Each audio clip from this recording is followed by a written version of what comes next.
will remember Kwame Nkrumah's book, Neocolonialism, the last stage of imperialism. And he there says the most dangerous. We are now in a neocolonial stage when the European powers are at their most diabolical, when the Americans are at their most diabolical. And it's not lost on me that they'll be meeting in Hiroshima next week as the G7. And how do they interfere? They interfere militarily. They ensure that you in the military are trained in Sandhurst, are trained in West Point, so they affect your mind.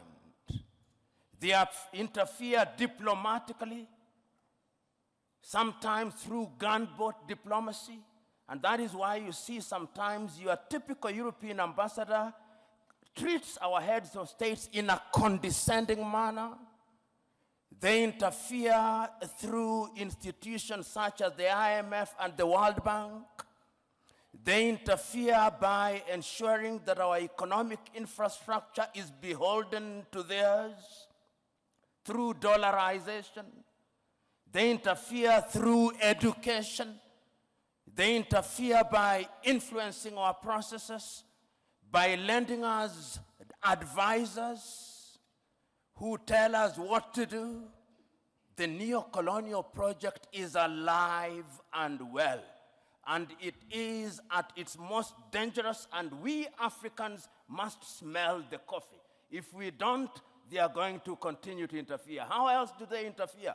Through NGOs, Danida, CEDA, UK Aid, USAID. These are Trojan horses that are introduced into our countries for the purpose of influencing our processes.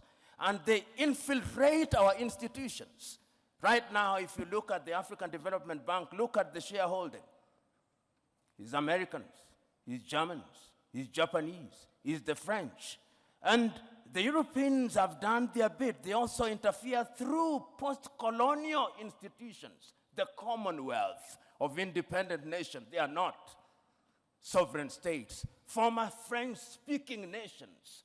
These are the instruments that they interfere through. And how do we then deal with this situation? We Africans must now begin to recognize, and this was recognized as early as 1963, and the chair of the commission is here. They'll be celebrating 60 years in Addis Ababa, Ethiopia. And 60 years ago, on the 24th day of May, Kwame Nkrumah warned us. He said, if we are not united, they are going to interfere with us militarily. They are going to interfere with our economy. They are going to interfere with our agriculture. They are going to interfere with our health. Our duty, and I hope that when African heads of states and government meet in Addis next week, it will not be another jamboree at which pro forma speeches are read. I hope it will be an occasion to give meaning to Africa Agenda 2063. I hope it will be an occasion to give meaning to Africa Continental Free Trade Area. I hope it will be an occasion to revitalize the Malabo Declaration, the Maputo Declaration, the Yamoussoukro Declaration. In other words, we Africans, as I conclude, we Africans must stop operating in silos. Rwanda alone will not confront them.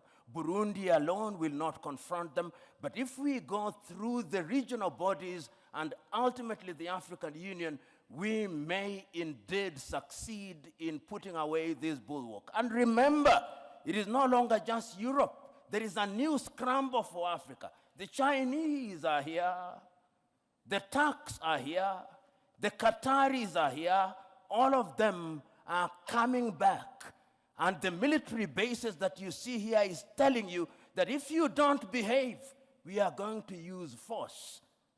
Sometimes I wish, and I'm saying this seriously, that we too had a nuclear weapon, because that is what Europe and America understands. Thank you.